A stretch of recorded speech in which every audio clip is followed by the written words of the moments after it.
ایران کا نیا supreme leader آیت اللہ العظمی سید مجتبی خامنہ ای. Somebody takes over who's as bad as the previous. Mujtaba علی خامنہ ای، جسے پچھلے کئی سالوں سے نہ کبھی کسی نے دیکھا ہے اور نہ اس کی آواز سنی، لیکن جیسے ہی اس کا نام سپریم لیڈر کے لیے سامنے آیا، امریکہ کے ڈونلڈ ٹرمپ اس نام کو سنتے اسے ریجیکٹ کر دیا. Donald Trump says he's not happy with the appointment of Mojtaba Khamenei as Iran's new supreme leader. I would say that would be about the worst. کیونکہ عام لوگ تو اس مجتبی کو نہیں جانتے، لیکن امریکہ کی CIA اور اسرائیل کی موساد کو اچھی طرح پتا ہے کہ مجتبی خامنہ ای آخر ہے کون، اور انہیں پتا ہے کہ اس سے پہلے مجتبی کا باپ علی خامنہ ای ایک بہت ہی سمپل اور سافٹ انسان تھا، لیکن اب یہ نیا سپریم لیڈر مجتبی خامنہ ای اپنے باپ کے بالکل اپوزٹ ہے، بلکہ وہ بچپن سے ایران کی فوج میں ایک سولجر کی طرح لڑتا رہا ہے. ایران کی پوری فوج انہیں ہی اپنا اصل لیڈر مانتی ہے، اور اب ایران میں پہلی بار ایک ایسا سپریم لیڈر آیا ہے جو ایک عالم اور اسکالر سے زیادہ ایک وارئر سپریم لیڈر ہے. لیکن آخر مجتبی خامنہ ای یہاں تک پہنچا کیسے؟ آج سے آلموسٹ 50 سال پہلے جب ایران میں ایک بہت ہی کرپٹ بادشاہ رضا شاہ کا راج تھا، most prosperous countries of the world. اسی کرپٹ بادشاہ کو چیلنج کرنے کے لیے ایران میں ایک نیا لیڈر سامنے آیا، آیت اللہ خمینی. آخر خمینی کی طاقت اتنی بڑھ گئی کہ ایران کا بادشاہ مجبوراً ایران کو چھوڑ کر ہمیشہ کے لیے بھاگ گئے، اور اس طرح خمینی ایران کا پہلا سپریم لیڈر بنا. جیسے ہی خمینی ایران کا سپریم لیڈر بنا، دنیا کی کوئی بھی سپر پاور اسے پسند نہیں کرتی تھی، کیونکہ وہ باقی مسلمان لیڈرز کی طرح امریکہ کے جوتے پالش کرنے کے بجائے سیدھا امریکہ کی آنکھوں میں آنکھیں ڈال کر اسے دھمکیاں دیا کرتا تھا. اسی لیے امریکہ، اسرائیل اور باقی سارے لیڈرز پہلے دن سے خمینی سے اپنی جان چھڑانا چاہتے تھے، اور آخر انہیں یہ راستہ مل گیا. ایران کے پاس ایک ملک عراق میں ایک نیا لیڈر آیا جو ان سپر پاورز کے لیے خمینی پر حملہ کرنے کے لیے تیار تھا، اور اس لیڈر کا نام تھا صدام حسین. بسم اللہ الرحمن الرحیم. اسی کے ساتھ صدام حسین نے ایران کے خمینی پر حملہ کر دیا Iraqi tanks ground across the border into Iran. اور مسلمانوں کی آپس میں جنگ شروع ہوئی. لیکن جیسے ہی جنگ شروع ہوئی، اچانک ایران کے پریزیڈنٹ کو ایک دھماکے میں مار دیا گیا، جس کے بعد ایران کا نیا پریزیڈنٹ علی خامنہ ای بنا. تو اب جب خامنہ ای صدام حسین کے ساتھ جنگ میں بزی تھا، ان کے گھر میں ان کا 12 سال کا بیٹا مجتبی بالکل عام بچوں کی طرح اسکول جایا کرتا تھا، اور مجتبی بچپن سے ایران کی اس اتنی بڑی جنگ کو غور سے دیکھ رہا تھا. مطلب مجتبی کا سارا بچپن ایک جنگ کے بیچ میں ہی گزرا تھا. اور آخر جیسے ہی مجتبی کی عمر 17 سال ہوئی، مجتبی بھی ایک عام سولجر کی طرح ایران کی فوج میں شامل ہوا اور صدام حسین کے خلاف جنگ میں لڑنے لگا. اس وقت مجتبی خامنہ ای ایران کے پریزیڈنٹ کا بیٹا تھا، لیکن کہا جاتا ہے تب بھی وہ بالکل ایک عام سولجر کی طرح جنگ کے فرنٹ لائنز میں جا کر لڑا کرتا تھا. اسی طرح مجتبی ایران کی آرمی میں اپنے بٹالین کے ساتھ عراق کے اندر گھس گئے، اور عراق میں گھس کر مجتبی اور اس کے ساتھیوں نے عراق کے 30 پہاڑوں پر ایران کا جھنڈا لہرایا.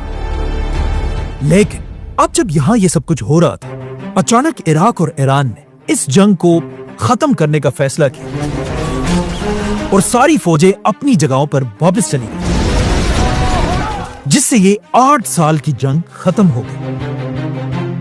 لیکن اس جنگ کے صرف 1 سال بعد ایران کے پہلے سپریم لیڈر آیت اللہ خمینی اس دنیا سے چلے گئے۔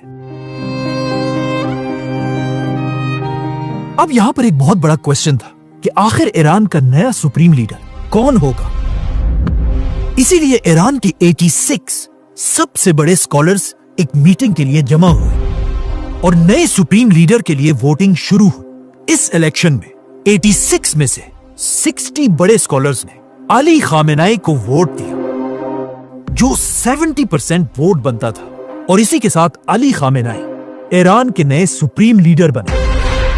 رهبری سوری خواهد نه رهبری واقعی. اب مجتبی صرف پریزیڈنٹ آف ایران کا نہیں بلکہ سپریم لیڈر آف ایران کا بیٹا تھا، لیکن کہا جاتا ہے وہ پھر بھی اپنے باپ کے ساتھ نہیں بلکہ اسی طرح ایران کی فوج میں رہا، اور اسی طرح اگلے 10 سال تک ایران کی فوج اور مجتبی خامنہئی کا آپس میں بہت ہی گہرا تعلق بن گیا، اور اب تک مجتبی ایک اسکالر کی طرح نہیں بلکہ ہمیشہ ایران کے ایک فوجی کا یونیفارم پہنا کرتا تھا۔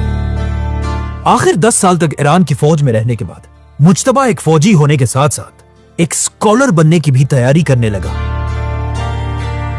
جس کے بعد مجتبی کو ہر جگہ پہلی بار ایسے کپڑوں میں دیکھا جانے لگا۔ اس طرح مجتبی ایران کے بڑے بڑے اسکالرز کا اسٹوڈنٹ بنا۔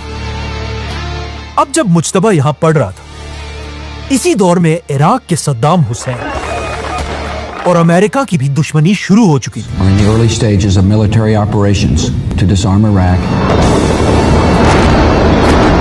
اور صدام اب بالکل بدل چکا تھا، اور وہ بھی اب امریکہ کو دھمکیاں دیا کرتا وإذا تھا۔ أراد الشعب الأمريكي أن يعرف المزيد اسی لیے صدام کی دھمکیوں کے بعد اب امریکہ صدام کو بھی ہٹانا چاہتا تھا۔ Saddam Hussein and his sons must leave Iraq within 48 hours. اسی لیے امریکہ اور اسرائیل مل کر صدام پر بار بار جھوٹے الزام لگانے لگے کہ صدام حسین عراق کے لیے ایٹم بم بنانے والا ہے۔ Who will be the first to achieve nuclear weapons is Iraq. Saddam Hussein بار بار کہتا رہا کہ اس کے پاس کوئی ایٹم بم نہیں ہے، لیکن تب بھی امریکہ نے اس کی نہیں مانی اور اپنی پوری طاقت کے ساتھ عراق پر حملہ کر دیا،